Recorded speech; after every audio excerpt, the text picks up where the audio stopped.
Nuestra colección alberga especímenes de más de 100 años. Algunas son para representar alguna zona del país, otras para investigaciones en algunos temas de biología.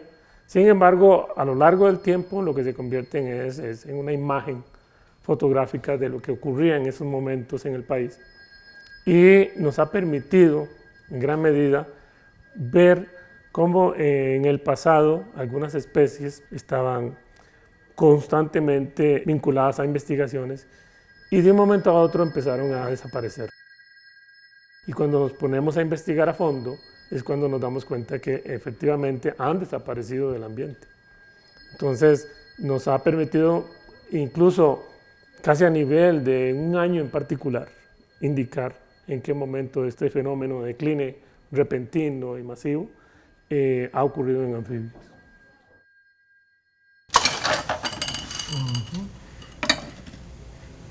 El sapo dorado, el primero. Incilius peringlensis, amarillo anaranjado, que ahora queda preservado en amarillo. Y la hembra de colores negro, rojo y amarillo. Tenemos 7 a lo largo de varios años de colecta. Y las poblaciones antes del decline eran de miles, particularmente miles de machos. En todos estos grupos nunca hubo una alarma. No, el evento era así. Hoy íbamos a trabajar a una población y estaba igual como siempre la habíamos visto. Al año siguiente regresábamos y ya no había nada.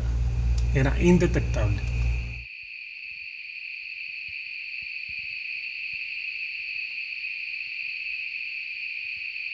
Aquí, entre 1987 y 1988, de repente se desaparecieron una gran cantidad de anfibios, especies por un lado y individuos por otro lado, o sea, otras especies que si bien la especie no desapareció, la cantidad de individuos sí bajó de forma dramática. La más famosa, el sapo dorado, tenía fama porque solo se había descubierto en los años 60, relativamente tarde.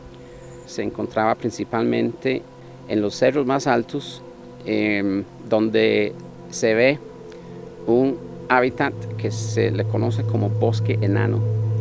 Y por estar en el puro cerro, es un bosque que está expuesto a vientos alisios muy fuertes durante gran parte del año. Y por lo tanto, los árboles no alcanzan alturas muy grandes, tiene apenas unos metros de alto y estos bosques pasan en movimiento constante con el viento, creando entre el sistema de raíces huecos. Si usted camina en ese bosque fuera del sendero, se cae constantemente en huecos escondidos debajo de la superficie. Y se cree que fue dentro de ese sistema de huecos donde habitaba el sapo dorado. El sapo dorado es precisamente una de esas especies que estaba sujeta a estudios poblacionales y de su biología reproductiva, historia natural, etc. Y eventualmente entonces sí en Monteverde se vivió el cuándo eran comunes, cuándo fueron raros y cuándo desaparecieron, ¿verdad? Porque si había un proyecto de investigación tratando de darle continuidad a la biología de esa especie. Y entonces, por supuesto, el sapo dorado ha sido considerado como una especie simbólica de las disminuciones de poblaciones de anfibios a nivel mundial y eventualmente se usa mucho como especie bandera para hablar de las disminuciones. El sapo dorado es apenas uno entre muchos anfibios que desaparecieron de los bosques de Costa Rica.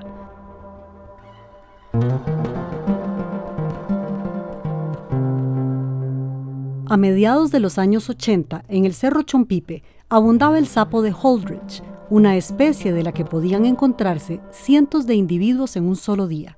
Sí, me acuerdo cuando yo comencé a hacer el petólogo, en 1983 fui un par de veces al Cerro Chompipe y era impresionante realmente la cantidad de cosas que uno veía, tanto a nivel de especies como a nivel de individuos, ¿no?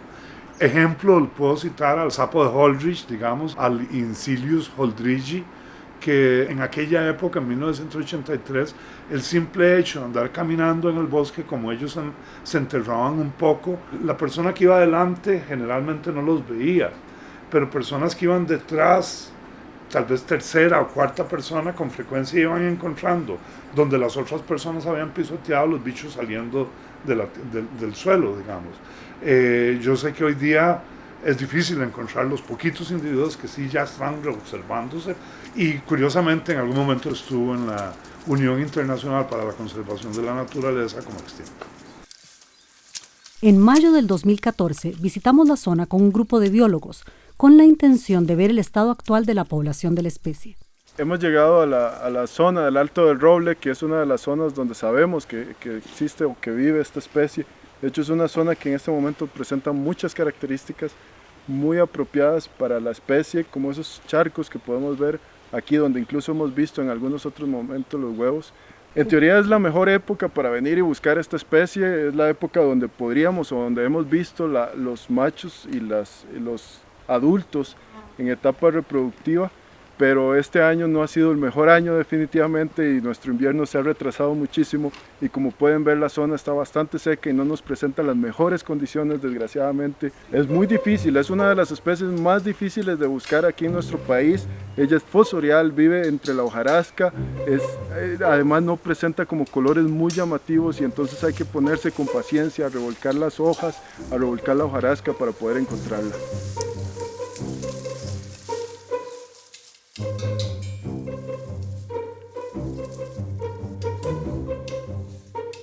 Como podemos ver, esto es un bosque secundario. Hace unos 40 años era un potrero utilizado para la ganadería de leche, pero que por abandono se regeneró y ahora está dominado por vegetación muy típica de las zonas altas del bosque montano alto. Por ejemplo, hay helechos, orquídeas, árboles de copey, bromelias sobre los árboles, mucho musgo, porque recordemos que es un bosque nuboso, ¿verdad?, que atrapa la humedad que viene del Caribe. Y hay este tipo de vegetación herbácea, ¿verdad?, que le gusta mucho a esta especie, meterse en todo este tipo de hojarasca y vegetación, grietas, y debido a que no canta, imposibilita un poco su detección. Pero ahí tenemos precisamente uno que vale la pena interrumpir. Ustedes en este momento pueden presenciar una especie que se declaró extinta y que fue en este lugar donde el biólogo Juan Abarca pudo volverlo a encontrar en algún momento. Tuvimos mucha suerte, ¿no? Alejandra, que ahora la pueden tomar, que fue la que lo encontró, y en realidad que ella nos acompaña por primera vez y tuvo la dicha y la suerte de poder encontrar una especie de estas. Estaba encima de la hojarasca, realmente no estaba tan escondido, entonces fue fácil encontrarlo. Probablemente donde pasamos pudimos haber movido alguna parte de la vegetación y él salió. ¿Podríamos tener la misma suerte con otras especies que consideramos extintas? Eso es lo que vamos a tratar de hacer, y vamos a recorrer el país en búsqueda de muchas de estas especies, no con la historia que tiene él, pero con historias muy similares, donde la idea es poder apreciarlas y mostrarles un poco lo que está pasando y lo que se está haciendo aquí en Costa Rica.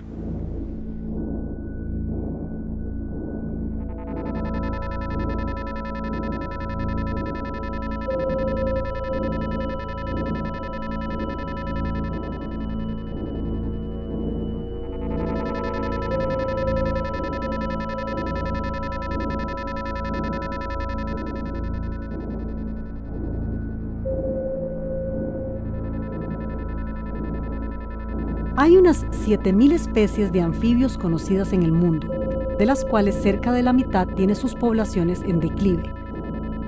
Solo en los últimos 20 años han desaparecido unas 170 especies.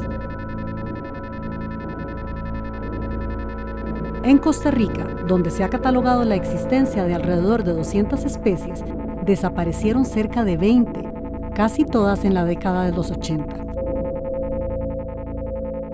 ¿Pero qué implicaciones tiene la desaparición de anfibios para el futuro del planeta? Creo que todavía la humanidad no se ha percatado realmente de la magnitud del problema de pérdida de especies. Estamos en la 6ª extinción en masa, estamos perdiendo especies a una tasa aproximadamente 800 veces más rápida de lo que históricamente ocurría. y creo que tiene implicaciones mucho más allá de lo que creemos, que no es solo perder una especie que es bonita o un animalito que ¿verdad? Que veíamos y era lindo, sino que tiene implicaciones en términos de la sobrevivencia de la humanidad, tiene implicaciones en términos de los servicios, de los bienes de los que nos aprovechamos de la naturaleza y que lo proveen estos sistemas ecológicos que dependen obviamente de las especies. El alimento de ellos básicamente son muchos de los insectos que funcionan como vectores de muchísimas de las enfermedades que aquejan a la humanidad hoy día y que tenemos ese problema en muchísimos de los países. Entonces, que ellos consuman esos insectos nos ayudan a disminuir muchísimo la probabilidad de que estas enfermedades se ayuden a dispersar. La gente que vive en la ciudad cree que se pierda por allá un sapo no afectarlo, y lastimosamente estamos en un sistema conectado, estamos en un sistema ya global. Y sin embargo, hay un pequeño resquicio de esperanza. En los últimos años se ha vuelto a detectar la presencia de casi una decena de estos anfibios desaparecidos, dando la impresión de que volvieron de entre los muertos. Por ejemplo, en el año 2004, Costa Rica había declarado oficialmente extintas ante la Unión Internacional para la Conservación de la Naturaleza a 3 especies: el sapo dorado, el sapo de Holdridge y el Craugastor escocés. Como lo vimos hace unos minutos, el sapo de Holdridge reapareció en el sitio en el que antes había sido muy común, pasando de extinto a en peligro crítico y entrando en la lista de lo que se conoce como especies Lázaro. Aparentemente, la naturaleza deja que las especies que son resistentes sobrevivan. ¿Podemos nosotros influir en ellas o podemos dejarla que lo haga por sí sola? Pero en este caso parece que ella misma es la que está permitiendo que estas especies, por algún motivo que aún desconocemos, puedan empezar a reproducirse nuevamente. Realmente lo que nos estamos dando cuenta es que somos muy malos encontrando ranas. Una vez que bajan a una cierta densidad, obviamente que no se las llevaron los extraterrestres y las volvieron a traer. Ahí estaban en una densidad muy baja, se están comenzando a recuperar. Y bueno, gente como Juan Abarca o muchos otros herpetólogos jóvenes que están aquí en Costa Rica también están comenzando otra vez a salir a lugares en donde básicamente mi generación los abandonó porque nos decían, bueno, ahí no hay nada, no hay que ir a hacer nada ahí. Entonces, la combinación de ellos yendo ahí con ojos nuevos a buscar cosas más, estos animales probablemente poco a poco recuperándose, es porque las estamos encontrando otra vez y nos están dando una lección muy bonita, que bueno, que cosas que creemos que están extintas están reapareciendo y vuelve de nuevo a ser importante la parte ambiental. Es decir, si deforestamos los bosques y los eliminamos, no va a haber nada para donde vuelvan.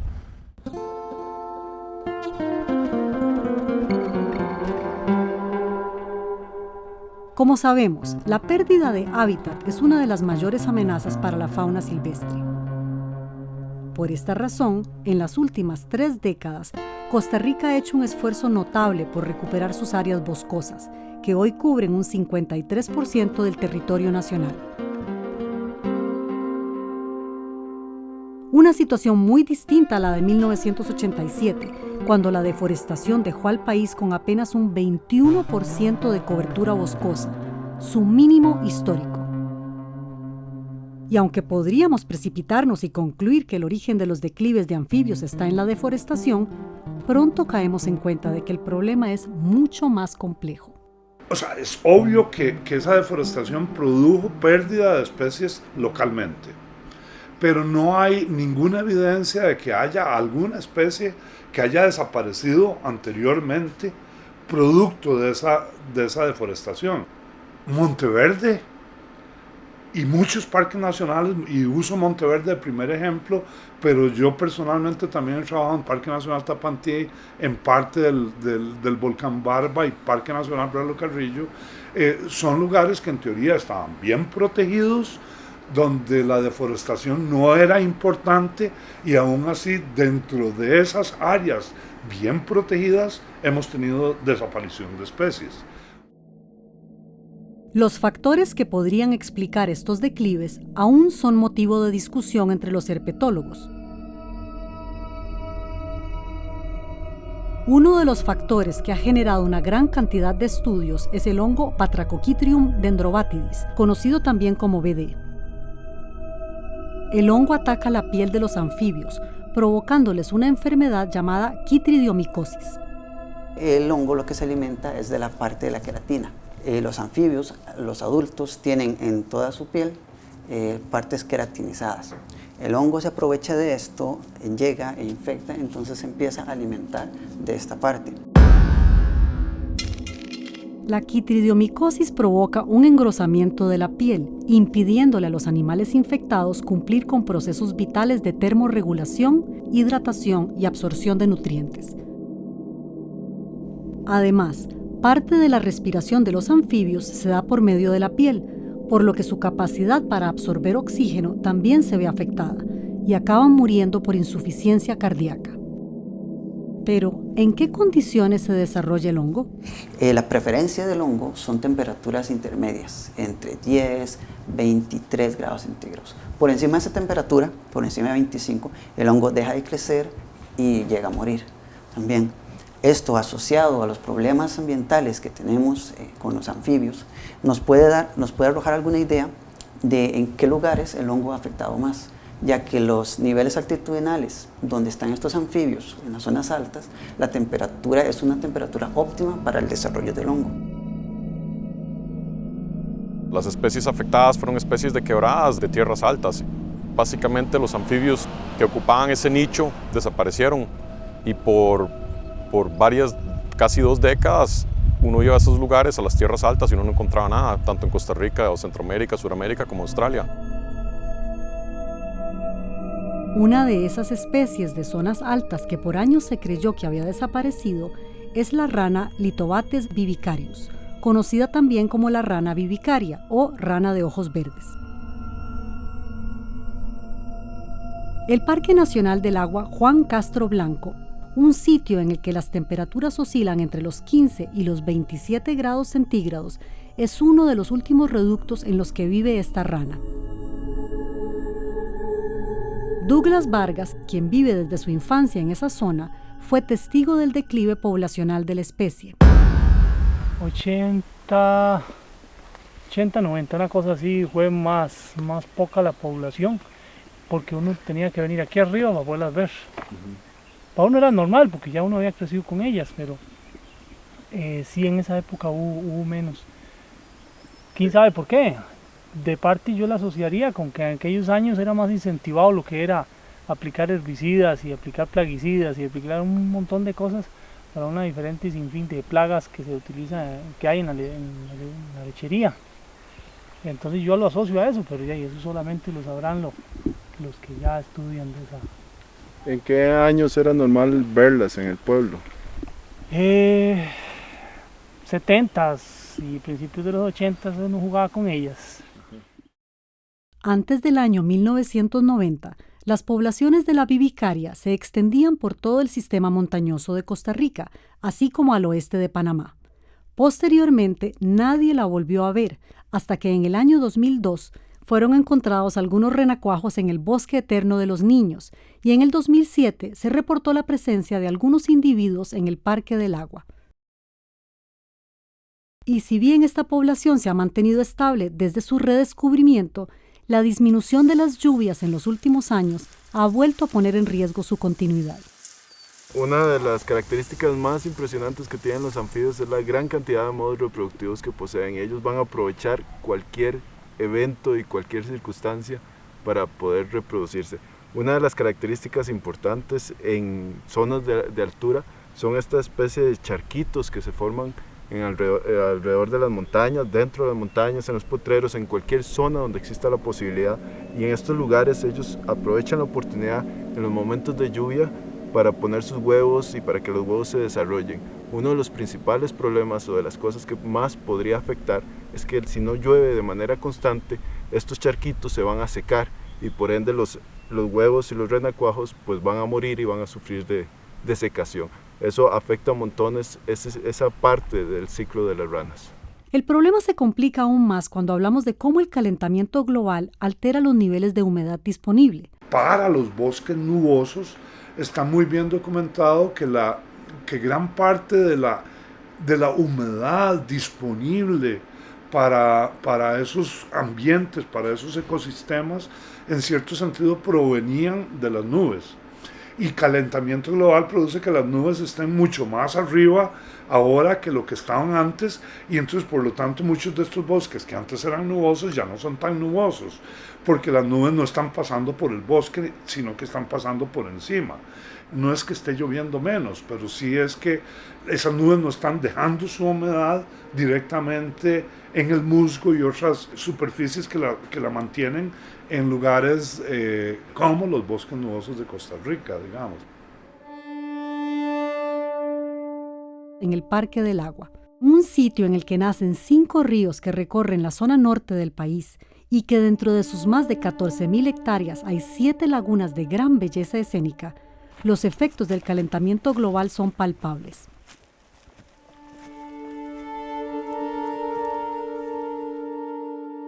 Hace algunos años, luego de la reaparición de la rana vivicaria, era bastante común un espectáculo como este: millones de larvas de la especie nadando en las aguas de una de sus lagunas.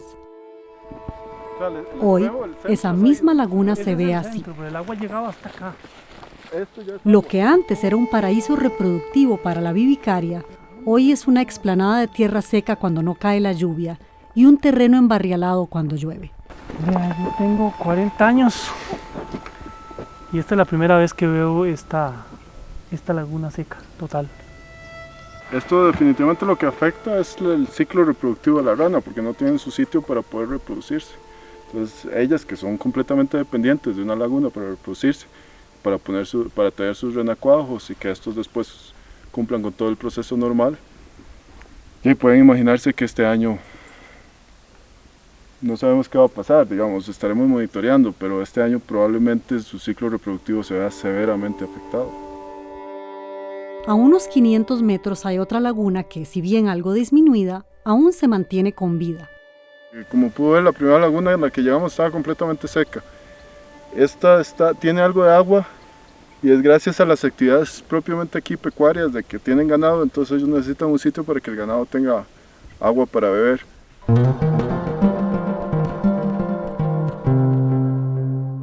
Pueden escuchar a personas como Douglas, que tiene 40 años de vivir en este sitio y que él diga que es la primera vez que ve algunas de estas lagunas secas, para mí es realmente impresionante. Llamándose el Parque del Agua, o sea, este es el Parque del Agua de Costa Rica, porque este parque abastece de agua prácticamente toda la zona norte y genera agua para generar energía eléctrica para aproximadamente 5 plantas hidroeléctricas. O sea, es realmente preocupante.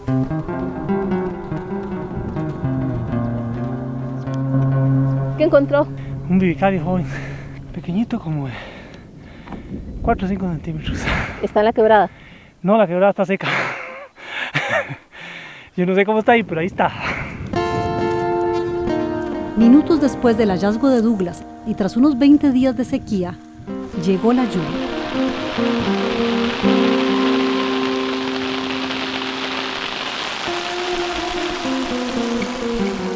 Y junto con ella apareció un juvenil de vivicaria. En otras épocas, durante un aguacero como este, podían verse muchos más ejemplares.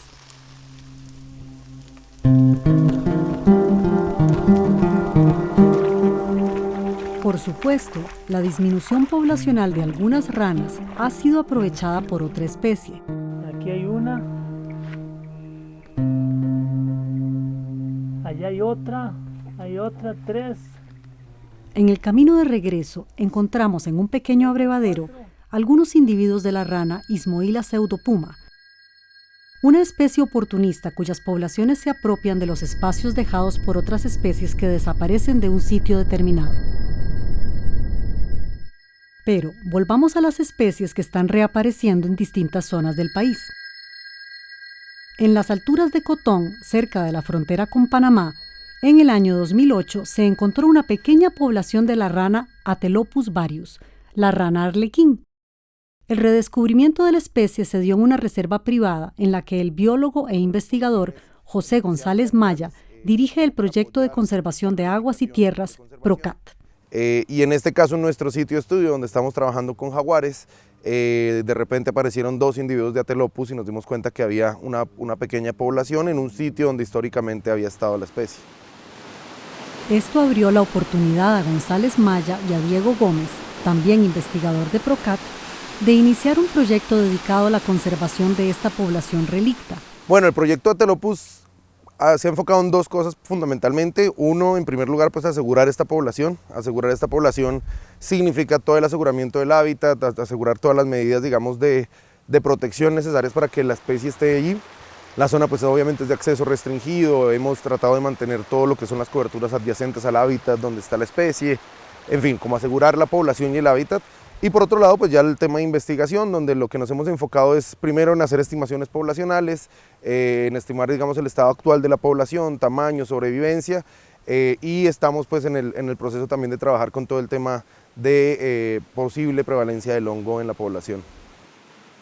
Los estudios indican que la presencia del BD en los individuos analizados es de apenas un 13% y que es una cepa poco agresiva del hongo, lo que no quiere decir que no haya riesgo de que entren cepas que puedan perjudicar a esta población, que según estimaciones recientes está conformada por unas 200 ranas.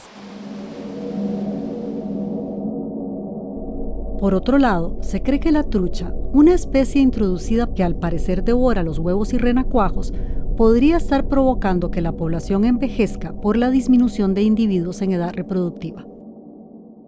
Pero ahí no terminan los riesgos para la especie.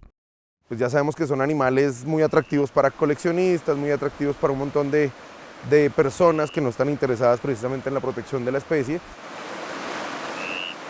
Efectivamente, el tráfico indiscriminado de animales exóticos representa una de las mayores amenazas para esta y otras especies de fauna silvestre. Cuando se extrae un animal de su hábitat natural para llevarlo a otro que le es ajeno, su presencia puede afectar el equilibrio biológico del sitio en el que fue introducido, a la vez que puede disminuir su presencia en sus zonas de origen. Este desequilibrio es una posible causa de la extinción de muchas especies.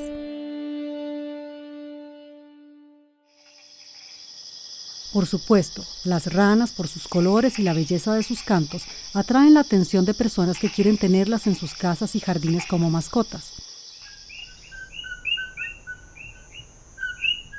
Este es el canto de la rana Eleuterodactylus coqui, una especie nativa de Puerto Rico. Y este es el barrio de Turrialba, en donde hoy día habita una población en crecimiento de esa especie introducida. El señor Martín Abad introdujo la especie a Costa Rica en los años 90. Yo frecuentaba la isla de Puerto Rico porque en ese tiempo había un intercambio de reptiles con un amigo mío que tenía un serpentario allá. Y estando allá me llamó mucho la atención los coquí, entonces me decían que era el único lugar donde podían estar, que no había ningún otro lugar en el mundo y que se morían, que solo ahí podían estar. Entonces a mí me pareció que el clima de Turrialba era parecido al de la isla, entonces decidí traerme 6. Con el tiempo, las ranas se reprodujeron y comenzaron a invadir las propiedades cercanas, provocando diversas reacciones entre los vecinos. Sí sé que hay personas que están contentas de que tienen estas ranitas cantando en este barrio particularmente, pero no las tienen propiamente dentro de su casa, como un caso particular que conocemos, donde ya el señor habita con estas ranas y para él es un problema por el canto constante todas las noches que le generan estas ranitas que han sido introducidas acá. He intentado y no he podido controlarlas. Cuanto veneno he podido usar, lo he usado en spray y llegaba a la conclusión de matarlas una por una porque usaba cloro, usaba algún otro producto por ahí. Las trajeron, no son de acá, y aquí en un principio todo el mundo contento porque había una ranita cantando. Al principio no sabíamos ni qué eran, cuando nos dijeron que eran, todo el mundo contento. Lo que pasa es que a mí se me concentraron en la propiedad y es insoportable el ruido que hacen por temporadas y por ratos.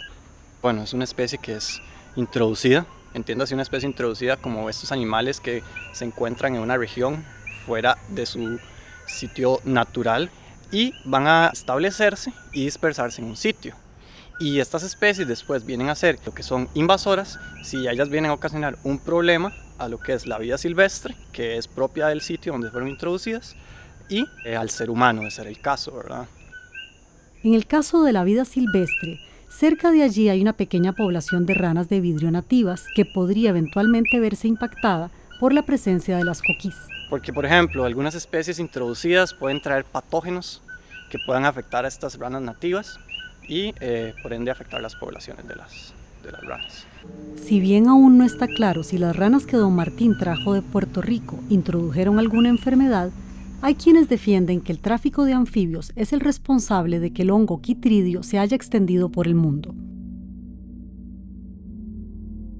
Una teoría muy popularizada es que la pandemia mundial de Chytridiomicosis tiene su origen en el tráfico de la rana africana de uñas, la Xenopus levis, que se empezó a utilizar en los años 30 para realizar pruebas de embarazo. Esta rana del África subsahariana es poco susceptible a la infección por el hongo, lo que la convirtió en su momento en un portador clave de la enfermedad. Pero no por esto hay que ver con sospecha a este animal pionero, que ha hecho grandes aportes a la genética y la biología del desarrollo. En los años 60, el biólogo inglés John Gurdon demostró por medio de sus experimentos con la especie que la información genética de los organismos se encuentra en el núcleo de las células.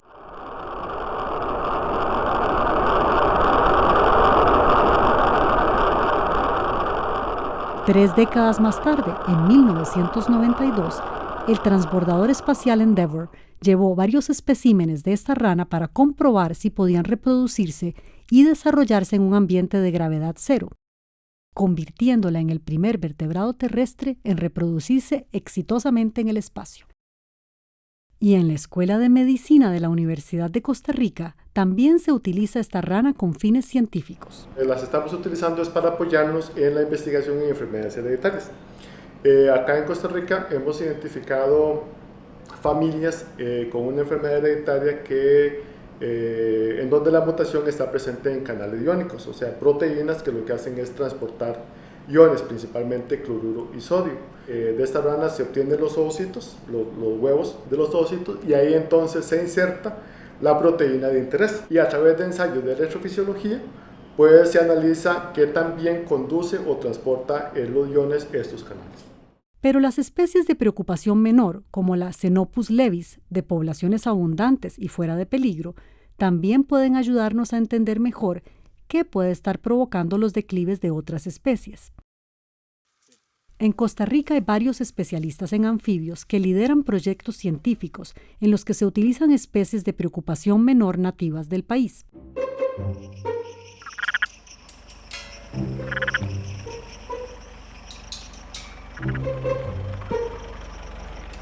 Uno de estos jóvenes herpetólogos es Yosimar Estrella, quien realiza un estudio sobre la salud de los ecosistemas en el bosque seco de Guanacaste, en el Parque Nacional Santa Rosa, con el fin de obtener información sobre qué patógenos dañinos para los anfibios podrían estar presentes en ese ambiente. Para su trabajo, Yosimar colectó varios ejemplares del sapo común Rhinella marina, una especie ampliamente distribuida en todo el país. No se encuentra en peligro crítico, es una especie muy común, bastante abundante, una especie que tiene una reproducción bastante numerosa. Una hembra puede poner en una época reproductiva hasta 5.000 huevos, por lo cual el reclutamiento en las poblaciones es bastante notorio. Entonces es una especie que se adapta muy bien a lo que son áreas alteradas o alteraciones del hábitat, por lo cual eso no le afecta tanto. Sin embargo, sí puede causarles un tipo de estrés y hacerlos más vulnerables a infecciones. Los sapos posteriormente fueron llevados al Centro de Investigación en Estructuras Microscópicas de la Universidad de Costa Rica para realizarles diversos análisis con el propósito de averiguar si hay presencia de agentes infecciosos como el hongo BD u otros patógenos. Uno de los métodos a los que se recurre es la necropsia, un procedimiento veterinario mediante el cual se realiza un examen exhaustivo del cadáver de estos animales. Cuando existe la presencia de agentes infecciosos no es suficiente para decir que existe la presencia de enfermedad. Entonces es un procedimiento sumamente importante para poder darnos cuenta, primero, que esté el agente y después que también se encuentre la lesión en el animal. Ya la combinación de ambas cosas, entonces podemos obtener conclusiones mucho más sólidas para poder después decir las implicaciones que estas enfermedades podrían tener sobre una población de vida silvestre, una población en cautiverio. Pero entonces este procedimiento nos muestra la importancia de poder ver las alteraciones morfológicas que podamos encontrar en los animales, tanto a nivel macroscópico, porque algunas veces a nivel macroscópico puede ser que no veamos diferencias y que esas diferencias las veamos en la siguiente etapa de este procedimiento, que es a nivel histopatológico. El procedimiento, por supuesto, se lleva a cabo en apego a las más estrictas normas del bienestar animal. Pero el BD no siempre actúa solo. La corazonada de Douglas Vargas sobre el efecto de los plaguicidas en las poblaciones de ranas es muy pertinente. Hay gente que ha estudiado el efecto de plaguicidas, hay gente que ha estudiado, y por supuesto, no es que ha estudiado el efecto de plaguicidas, es que han demostrado lo malo de los plaguicidas, ¿verdad?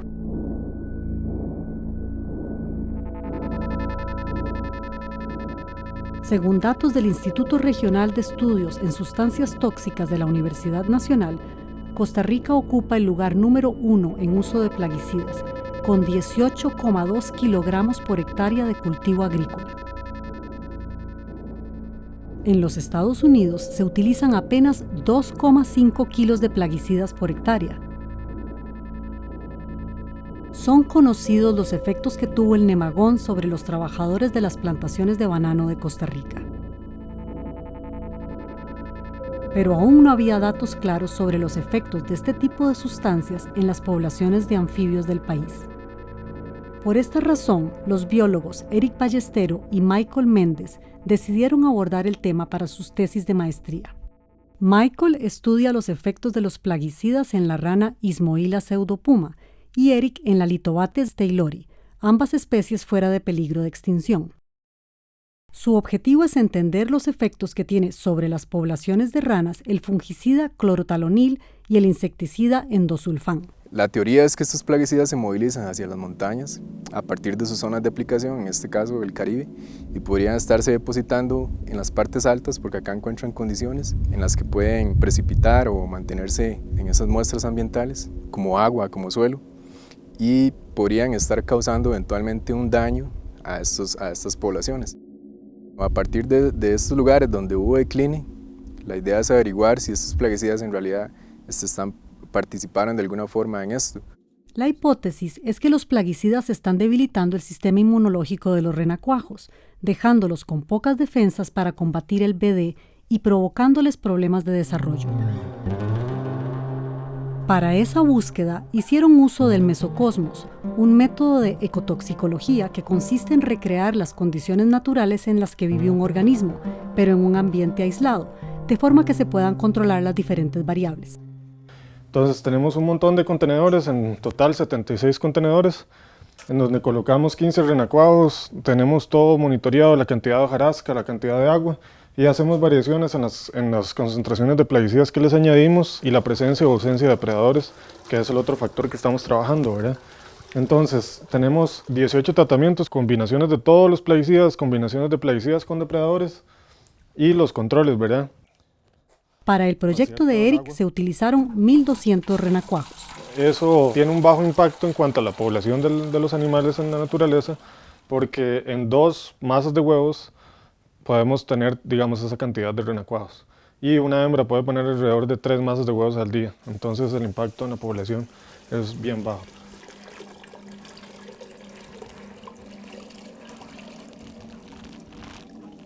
Digamos, aquí en este caso, que hay renacuajos que son mucho más grandes que otros y todos son de la misma masa de huevos. Por ejemplo, este chiquitito, y ven el tamaño de los grandes.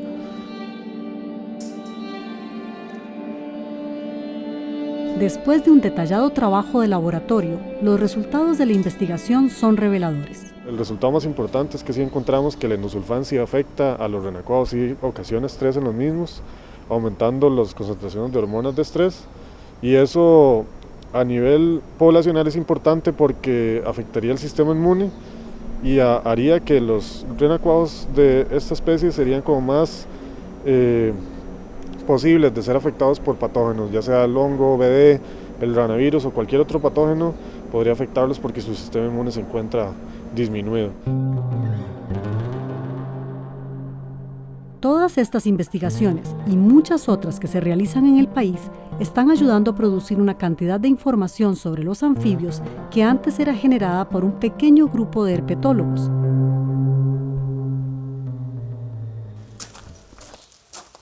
Y es que aún queda mucho camino por recorrer.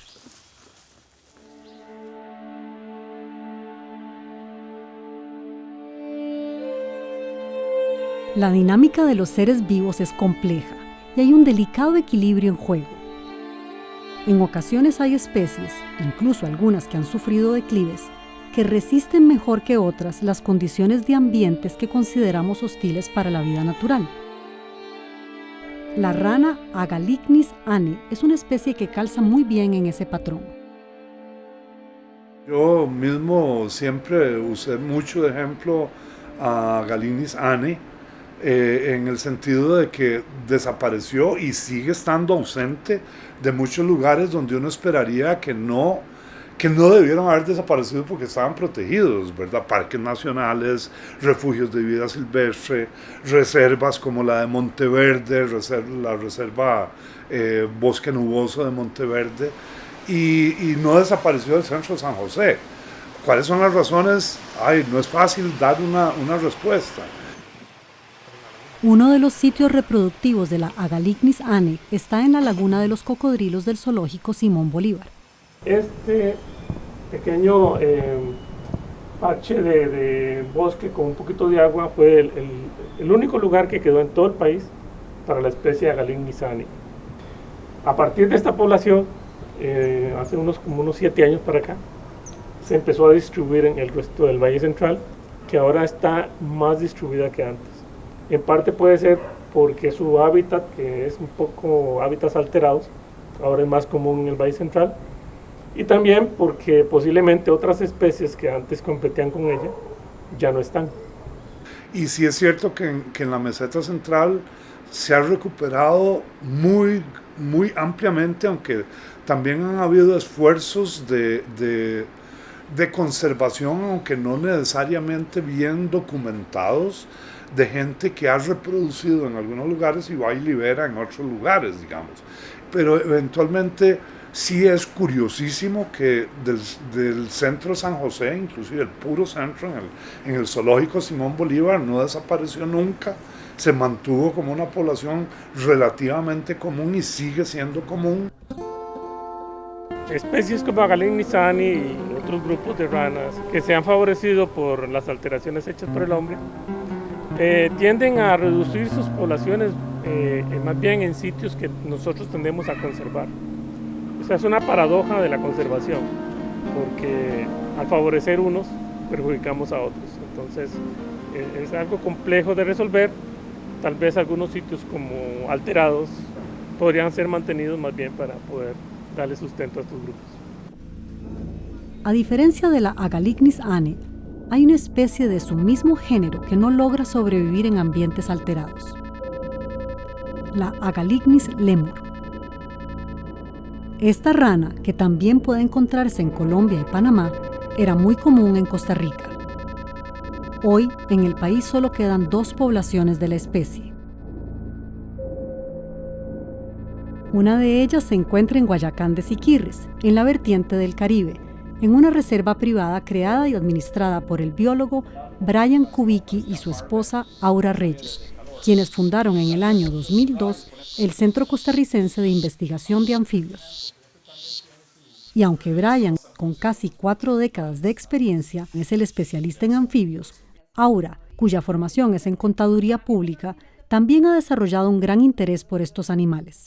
Lo que a mí me encanta eso es andar con Brian, conociendo los sitios, conociendo nuevas especies, si es posible que podamos encontrar nuevas.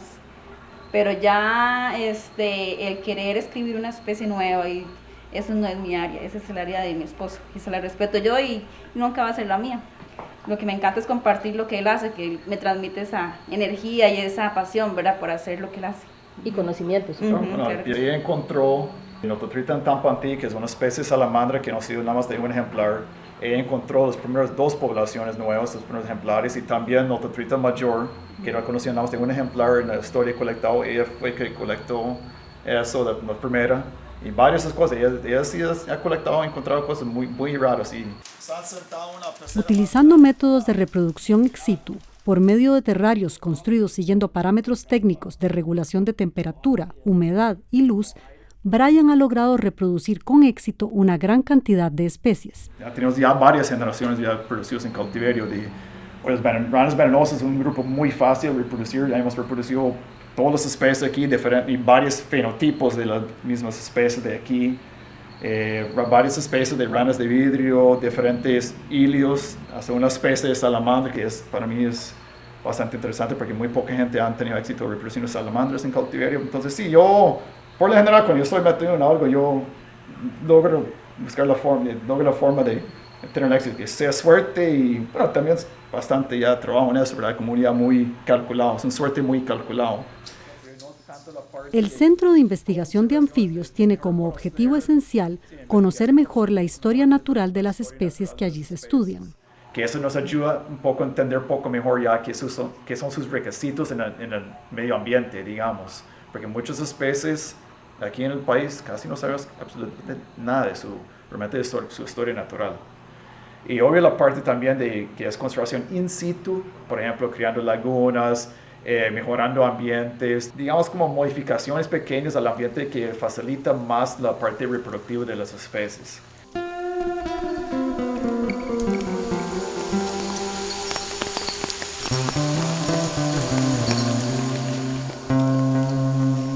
Aquí en la finca hay como 6 lagunas y hay diferentes, digamos, lagunas así como terrestres, lagunas como unos 6. Y después estamos trabajando con diferentes especies específicos a su historia natural, su tipo de sitios reproductivos. Algunas cosas son estañones de plásticos, otras cosas ya son tarritos, entonces uno va dependiendo de la especie, hasta llantas. Para las ranas venenosas ponemos ya las llantas para ellos pueden depositar sus larvas, sus renacuajos. Y ese trabajo tuvo su impacto en el fortalecimiento de la población de la Agalignis lemur, que como veremos, no era el plan original de Brian. Estos sitios que estamos viendo aquí son de estanques artificiales de baldes, digamos. Este aquí es un recipiente plástico como de unos 25 galones. Y este estaba enfocado principalmente en 2 especies, la Cruciuilla calcarifer y Agalignis lemur. Pusimos en noviembre y en febrero ya estaban las primeras reproducción de calcarifer, ya como posturas de huevos. Y como a los 6 meses después que pusimos eso, en marzo ya empezamos a ver ya Agalignis lemur también empezando a reproducir aquí. Al principio fue uno intentando, ¿verdad? Ya empezamos ya como poniendo esas cosas, como yo dije, para calcarifer.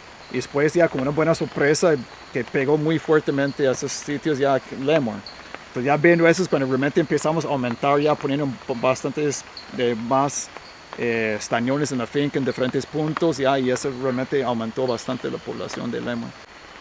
¿Pensarías que hay sitios todavía a lo largo de la distribución de esta especie donde podrían haber poblaciones como la que existe en este lugar de lemur? Claro. Y jamás yo creo que hemos tenido la gran suerte de encontrar las únicas poblaciones que hay en el país. Obvio, vemos la distribución de lemur, que conocemos más o menos como 500 a 1500 metros por dentro del Caribe. Vea, casi toda esta franja es una zona que casi no hay acceso. Mucho más que Talamanca, la mayoría de que es cordillera volcánica central, no hay acceso en esas alturas. Brian es muy optimista respecto a la posibilidad de que esas zonas de difícil acceso que aún quedan en el país contengan especies que creemos extintas e incluso puedan albergar a otras que aún permanecen desconocidas para la biología. Y es muy optimista también sobre la resistencia histórica de los anfibios para sobrevivir a los grandes cataclismos. Tenemos que recordar que los vertebrados terrestres más antiguos son los anfibios, ¿verdad? Ellos pasaron unos eventos bien catastróficos en la historia del mundo y aquí están todavía hoy en día. Entonces tenemos que dar un poco más de crédito a la habilidad de sobrevivir, ya la resistencia de este grupo en general. Y sí, tenemos que tener un poco más de esperanza ya, de que no son tan débiles también, ¿verdad? Es obvio, ciertas especies que siempre tal vez no, pero en general el grupo es un grupo realmente que ha probado con millones de años que es algo robusto este grupo, ¿verdad?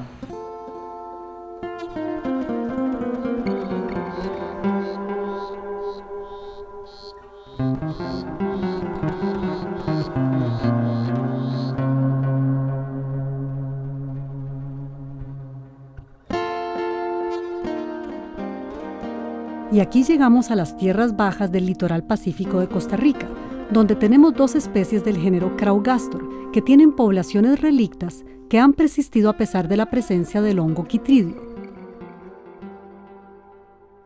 Nos referimos al Craugastor rhanoides, que se puede encontrar en el extremo noroeste del país, y al Craugastor taurus, cuya población se limita a algunas quebradas de Punta Burica, al extremo sur. Se trata de zonas calientes en las que el cambio climático golpea cada vez con más fuerza. Por ejemplo, Guanacaste sufrió entre el 2014 y el 2015 las peores sequías desde 1937. En el 2014 visitamos el río del sector Murciélago, donde fuimos testigos de un escenario desolador. Lo hemos visto claramente, o sea, todas las quebradas de camino hacia acá y este río que en esta época del año, época lluviosa, debería estar completamente lleno, pues es un río que se encuentra con un caudal casi vacío. Entonces definitivamente el clima este año ha sido una causa importante que afecta la dinámica del ecosistema aquí en Guanacaste. Y a pesar de eso, la población de rhanoides continúa allí. Bueno, esta especie era una de las especies que creíamos extintas. Era una especie que estaba distribuida a lo largo del país, en zonas montañosas. Y en el 2006 creo que fue, había un reporte en el bosque seco de Guanacaste que nadie había revisado y volvimos a ir. Esto es básicamente más de casi que 10 años desde que comenzaron las declinaciones y volvimos a encontrar una población sana. Y básicamente esa es la pregunta que comenzamos a plantearnos, era por qué estos animales persistían en el bosque seco en Guanacaste y si uno iba al volcán Cacao o montañas cercanas habían desaparecido por completo con otras especies. Esto fue al final de mi trabajo de maestría aquí en la UCR y básicamente en aquel momento me fui para Australia con esas mismas inquietudes y comencé a desarrollar un proyecto parecido. Entonces, en vez de estar buscando siempre en las zonas nucleares de las poblaciones, en las zonas centrales que eran los bosques lluviosos, me salí a las periferias y me terminé encontrando un patrón muy parecido en Australia, que es que apenas se sale uno del bosque húmedo y está en el bosque seco, encuentra una población de especies que se creían extintas, sanas y coexistiendo con el hongo.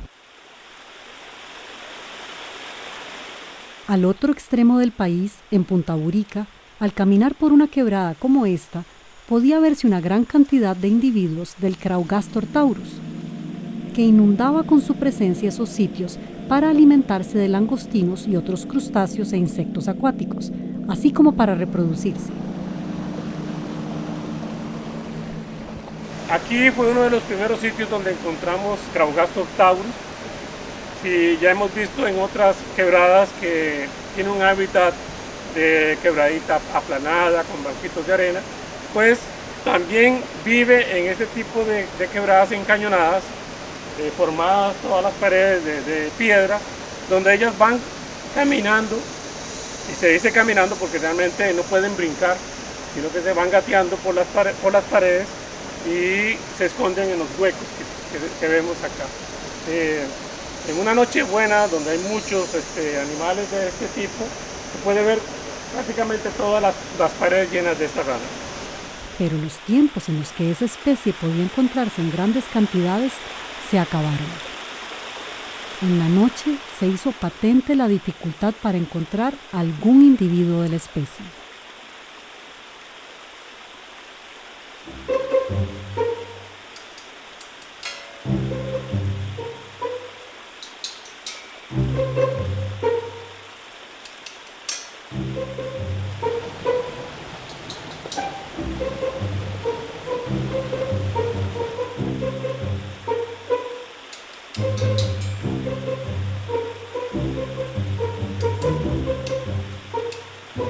Esta especie posiblemente en esta región tenga su última población conocida. Solo nos queda un 20% de su área antigua y aunque la población de aquí esté en muy buenas condiciones, sigue siendo un espacio muy pequeño de lo que habitualmente tenía la especie. Este color amarillo que se ve acá es los huevos que esta hembra mantiene y posiblemente pueda entrar en reproducción en estos días. Es un individuo sano, se ve, no se le nota ningún problema en la piel. Sin embargo, hemos descubierto en estas poblaciones una presencia muy fuerte del hongo quítrigo. Sí, y al parecer aquí en esta zona no le produce una enfermedad. Pero ¿por qué las poblaciones de tierras bajas de estas dos especies han logrado subsistir a pesar de la presencia del hongo? Probablemente porque el ambiente es inhóspito para el hongo, pero las ranas logran sobrevivir ahí. El caso de Australia es bastante peculiar porque en el caso de Australia las ranas coexisten con una muy alta incidencia de la enfermedad y en general ocurre en una densidad muy alta, lo cual sugeriría de que deberían de extinguirse, pero ahí están. Este Chytridiomycete es realmente un hongo que se sabe, depende de mucha humedad y además es más exitoso en regiones frías que en regiones calientes. En Guanacaste, por ejemplo, donde vive el ranoides, las temperaturas máximas a lo largo del año pueden llegar a los 31 grados Celsius. En el caso de la rana que Robert estudió en Australia, el calor también pudo haber jugado un papel importante en la supervivencia de su población. La hipótesis que generamos en aquel caso es de que lo que pasa es de que las ranas, cuando salen en la tarde-noche, se sientan sobre las rocas calientes, que básicamente lo que hacen es que combaten el hongo, hacen que inhiban el crecimiento del patógeno. Probablemente haya un aspecto inmunológico incluido ahí también. Los anfibios son animales que el sistema inmunológico responde a temperatura, entonces si tienen chance de básicamente sentarse en una roca caliente, eso debería de ayudarles a combatir la enfermedad y logran coexistir infectadas sin tener una extinción masiva como ocurre en el bosque lluvioso. Ahora bien, para Federico Bolaños, la evidencia demuestra que el hongo aún está lejos de ser la explicación de los grandes declives de anfibios que se han dado desde los años 80. Hasta ahora estamos comenzando a encontrar que el Chytridio está desde mucho tiempo antes. Ahora, si el Chytridio fue la causa de las disminuciones, creo que no tenemos ninguna prueba. O sea, es posterior a las disminuciones que hemos logrado determinar que en otros lugares sí se ve que el Chytridio es por lo menos la causa más importante para poder acusar por qué se dio la disminución. Pero nosotros no tenemos ninguna prueba de que el sapo dorado fue afectado por el Chytridio. Lo único que podemos encontrar en este momento es que en Monteverde sí había Chytridio para la época en que el sapo dorado disminuyó, pero no tenemos sapos dorados donde detectamos que el Chytridio fue lo que causó la muerte. Y la respuesta de por qué ciertas especies han estado reapareciendo después de casi 2 décadas sin dar noticia podría estar en la biología de algunos de sus miembros. Cuando hay una epidemia, a veces individuos de alguna especie de pura guava pueden tener algo que los hace resistente a ese problema. Puede ser un químico en la piel, puede ser una bacteria en la piel, puede ser comportamiento. Si hay entre 10.000 ranas, 3 que tienen alguna característica que los salva, ¿qué va a pasar? Desaparecen los 9.997, se mueren. Esos 3 quedan escondidos porque nadie va a observar esos 3 en esta montaña por muchos años, hasta que esos 3 se aparean y empiecen a repoblar una población que lleva esas mismas características, ¿verdad? La herencia de sus padres sobrevivientes. No necesariamente en todas las ranas, tiene que haber algunos con suerte, tal vez no todas las ranas tuvieron suerte aquí, pero ya hemos visto que por lo menos la mitad sí.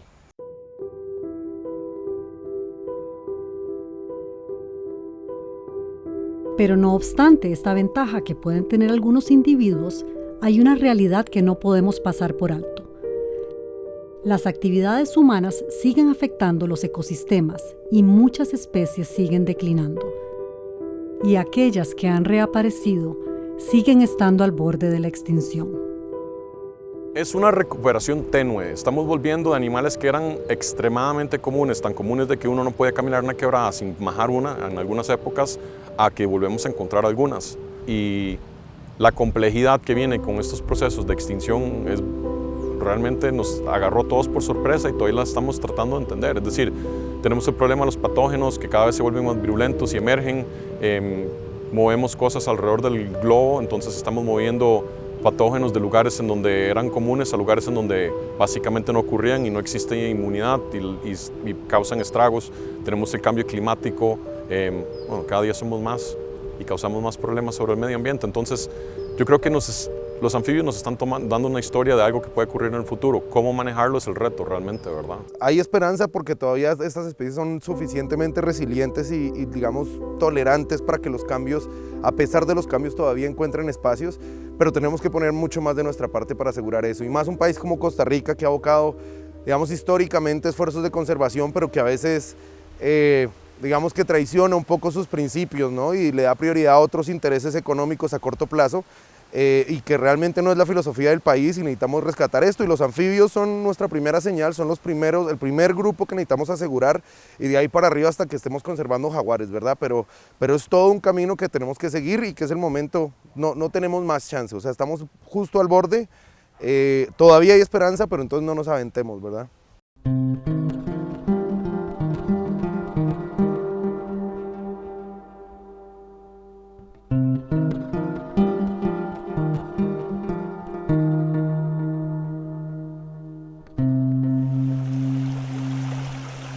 El Parque Juan Castro Blanco aún nos tenía reservado un pequeño regalo.